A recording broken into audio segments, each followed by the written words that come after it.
Overlooked by historians, Benjamin Lay was one of the nation's first radicals to argue for an end to slavery.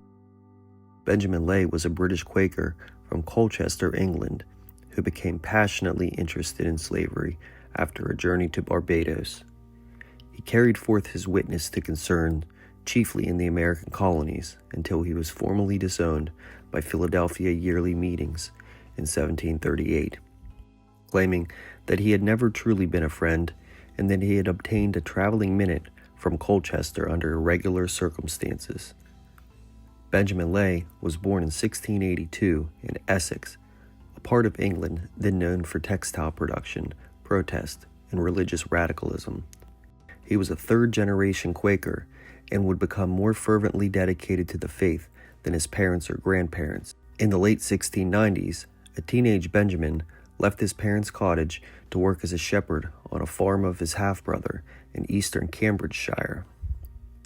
When the time came for him to begin a life of his own, his father apprenticed him to a master glover in the Essex village of Colchester. Benjamin had loved being a shepherd, but he did not like being a glover, which is probably the main reason he ran away to London to become a sailor in 1703 at age 21. He was notable for his physique. Benjamin Lay was a dwarf, or a little person, standing just over 4 feet tall.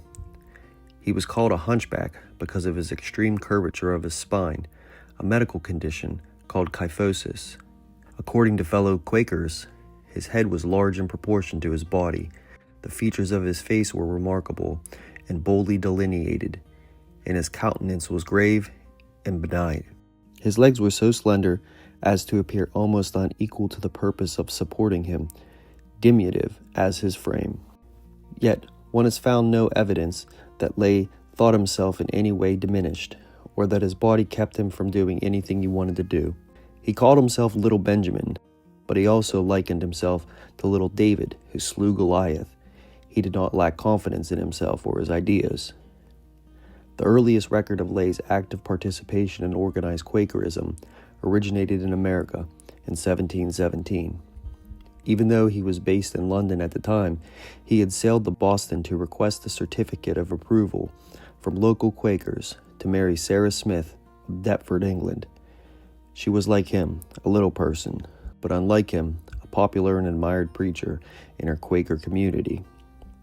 When the Massachusetts Quakers, in an act of due diligence, asked Lay's home congregation in London to certify that he was a friend in good standing, the reply noted that he was clear from debts and from women in relation to marriage, but added, "We believe he is convinced of the truth, but for one of keeping low and humble in his mind, hath an indiscreet zeal been too forward to appear in our public meetings." Lay was disturbing the Quaker meetings' peace by calling out those who believed were covetous, corrupted by the world wealth. Thus the Quaker comet, as he was later called, blazed into the historical record. He received approval to marry Sarah Smith, but a lifelong pattern of troublemaking followed. After returning home, he married and went to live in London. Lay lived the life of a hermit, was a committed vegetarian, did not drink tea or coffee or wear anything made from leather, and preferred to make his own clothes. Throughout his life, he was given to the eccentric behavior and committed acts that startled others. His fellow Quakers were annoyed by his vociferous opposition to the practice of allowing ministers to speak when they had not been directly prompted by God. Devonshire House Monthly Meeting disowned him in 1720. He then moved to Colchester, where he continued to disrupt Quaker meetings and was given what amounted to a second disownment. In 1731, he went to Barbados, where he was appalled to see the conditions in which slaves were kept. He took up their cause and soon started to berate Quaker slaveholders. He went to live near Philadelphia and continued his protest against slave owning. Lay wrote a tract about the evils of slavery entitled, "All Slave Keepers That Keep the Innocent in Bondage Apostates." His friend Benjamin Franklin had this published in 1737. In this publication, he made many accusations against the individual friends and the society as a whole. Quaker institutions were angered by what he had written, and more seriously by the fact that the book had been published as a Quaker document without Quaker approval. The overseers of the press were supposed to authorize all publications that were put forth in Quaker views. To publicly voice an opinion and present it as evolving from Quaker principles without such approval was a serious matter at that time. Philadelphia Yearly Meeting took out advertisements in various newspapers to distance themselves from Lay's views. This disapproval did not deter him, and whenever the occasion arose, he would speak out against slavery. One of his most memorable exploits took place in Burlington, New Jersey, in 1738. On September 19th of that year, the man named Benjamin Lay strode into the Quaker Meeting House in Burlington, New Jersey, for the biggest event of the Philadelphia Yearly Meeting. He wore a great coat, which hid a military uniform, and a sword. Beneath his coat, Lay carried a hollowed-out book with a secret compartment, into which he had tucked a tied-off animal bladder filled with bright red pokeberry juice. Because Quakers had no formal minister or church ceremony, people spoke as the Spirit moved them. Lay, a Quaker himself, waited his turn. To them, Lay announced in a booming voice that God Almighty respects all people equally, rich and poor, men and women, white and black alike. He said that slave-keeping was the greatest sin in the world, and asked, "How can people who profess the golden rule keep slaves?" He then threw off his great coat, revealing the military garb, the book, and the blade. A murmur filled the hall as the prophet thundered his judgment. "Thus shall God shed the blood of those persons who enslaved their fellow creatures." After a lengthy tirade, he pulled out the sword, raised the book above his head, and plunged the sword through it. People gasped as the red liquid gushed down his arm. Women swooned. To the shock of all, he splattered blood on the slave keepers. He prophesied a dark, violent future.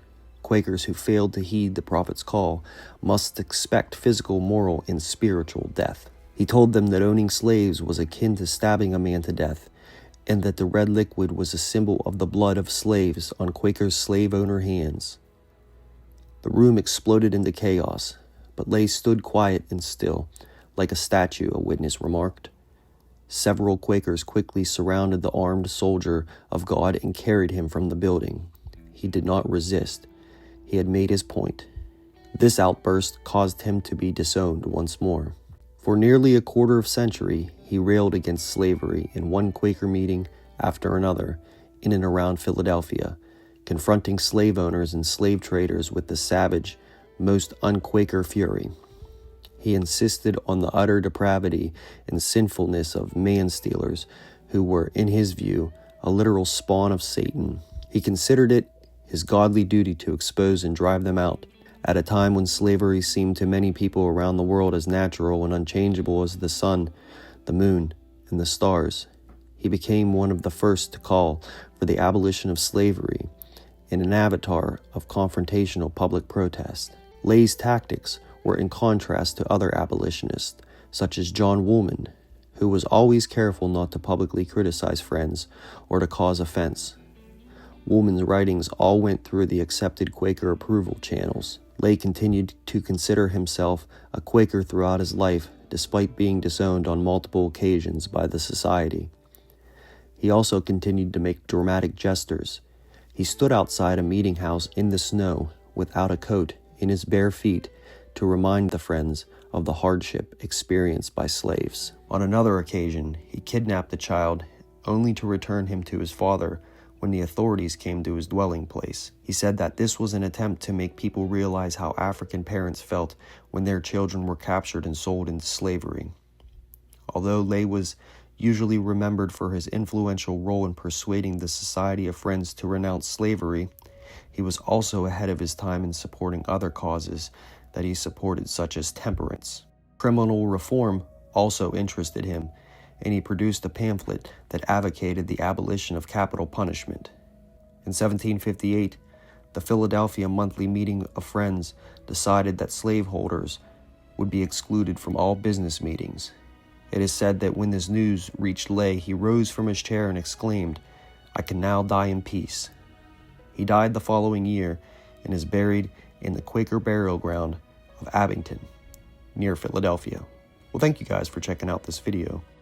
And if you like this video and videos like this, please be sure to subscribe to the channel, hit the like button, and share this video with your friends. And as always, remember to get out there and explore. Thanks, guys.